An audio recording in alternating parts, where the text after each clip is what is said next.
So what's going on, guys? My name is Violent. Welcome to GRIZZombies. Today we're going to be talking about the Super Easter Egg and Infinite Warfare zombies here. We do got some new information for you guys. You may have seen it if you've seen some of my past videos. Plain and simple, we chuck gas grenades down in the ritual circle and boom, we got new glowing orbs. Instead, this time they're gold.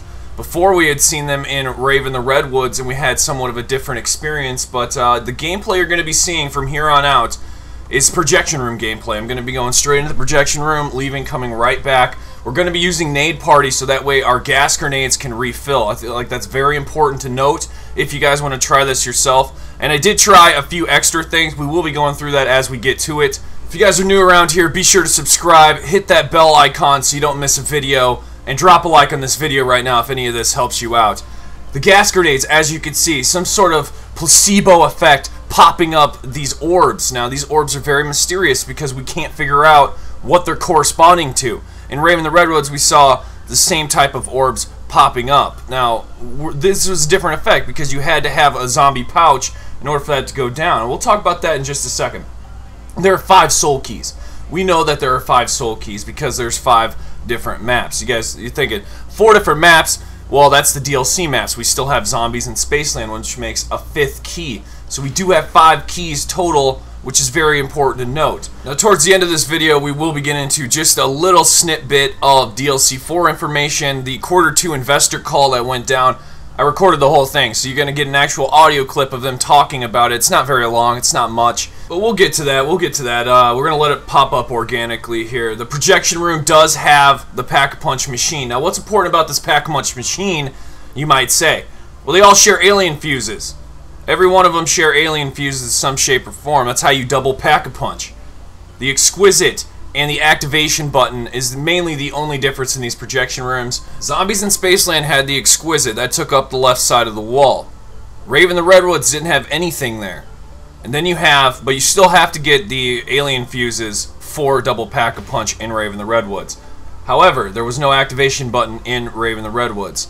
Shaolin Shuffle there was, and so in Attack of the Radioactive Thing there was. We don't know about DLC 4 yet, but the activation button is something that's in the projection room, so I thought I'd make note of it, and the Exquisites and Zombies in Spaceland. So pretty clearly, you can see we have a ritual circle in the middle of the room, and there's different icons. There's 5 different icons that we will get into a separate video on. I will correspond them to this. I will show you one today.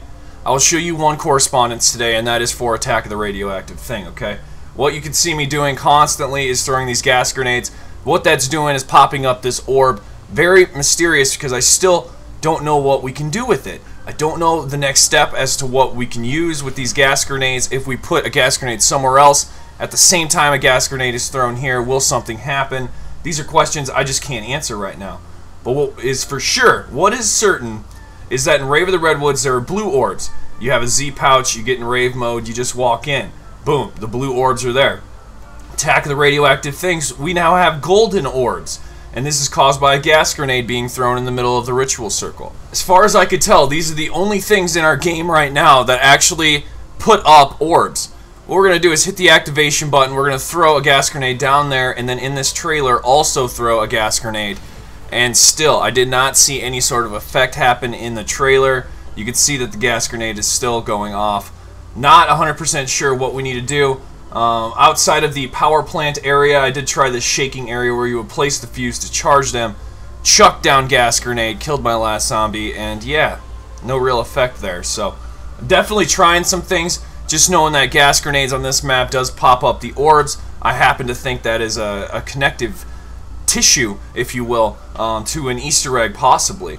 Now I'm chucking gas grenades out into the field here, just seeing what we can get to pop up. And they don't even activate out in the actual theater, so you're going to see me jumping, looking for the gas, and it's not even showing. I think it's just considered out of the map.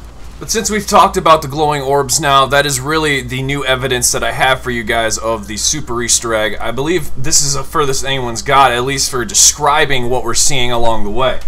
So we do have golden orbs. Now we have a ritual urn, the table that's in the middle with the wall icons on the wall, okay? Now, what this does, there's 2 different effects here that could be happening. And they're very difficult to explain because it takes a lot more testing, and that's why I haven't brought you guys the video yet of what these icons correspond to, which map, and how it actually works, because I'm still trying to figure it out. Maybe you guys can help me. I think Easter egg completions might be a factor for the icons revealing on the wall, or they reveal by default. And so figuring that out is my next challenge, because you know they show on the wall there, but are they there when you first enter the map? Like Raven the Redwoods, for instance. We have the first icon on the left, because Zombies in Spaceland, I believe, is actually inside of the urn. That's where the symbol is. But Raven the Redwoods is on the left. That's that V icon. And is this prior to the Easter egg being beaten on Raven the Redwoods? Does this show up then, or does it show up after? These are the 100% facts that I have to have before I make this next video, and I want to make sure I do it right. So if you guys can help me at all, drop some comments down below. Let me know what you guys think, because I want to do this right. I want to show you guys the right information so that we on the channel here have it right. And then, of course, the last thing that we can talk about for the Super Easter egg are the outcomes. Are we going to have a playable character? Are we going to have a new weapon? Like in Black Ops 3, we had a new secondary, which was the RK5. Are we going to see some sort of new secondary pistol or some sort of secondary weapon? I don't know. Is it just going to be some sort of weapon that's just appearing in Zombies in Spaceland's projection room and we just go pick it up? That's definitely a theory that's out there.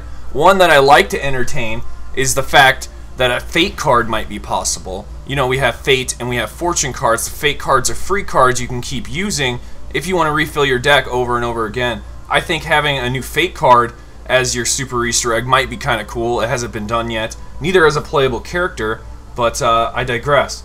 The last thing could be the charged alien fuses in Zombies in Spaceland. As you guys know, we have to beat the Easter egg to get the charged alien fuses in order to put it in and have double pack-a-punch. So, or will Willard Wyler, if you play him as a character, be able to do it by default? It's time, fellas. Let's hear what Activision has to say about DLC 4. Enjoy.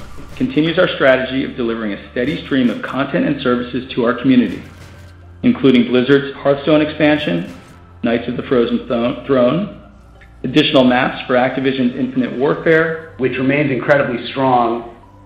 We had strong MAUs this quarter with audiences at a relevant scale across multiple titles. And importantly, despite the headwinds that we've talked about on IW, both MAUs and OI are both in line with our record Q2 performance from last year, despite those headwinds. So our strategy of bringing content and adding content wherever our players choose to play is really paying off, and I think that's what drove the positive performance you referenced in the quarter. We had that for Infinite Warfare and Modern Warfare Remastered. We continued the season of content that was scheduled. For those, we also brought the Zombies Chronicles, which Cody mentioned. So yeah, there you have it. That's all we got right now. I don't want to show you any more about Zombie Chronicles because we're going to talk about that once we bring up World War II. Coming very shortly, we got a bunch more Zombies information. Thing is, Infinite Warfare is definitely bringing new weapons. We got 2 new weapons coming in the near future, and that's some of the digital content that he was referring to. So we're going to talk about that once the time comes. Just want to let you guys know things are looking very positive, and all they talked about with DLC 4 is pretty much that they're releasing it in the 3rd quarter. So with that being said, I hope you guys will subscribe as I keep you up to date with the latest and greatest Infinite Warfare Zombies news. I will talk to you next time. Viollent out.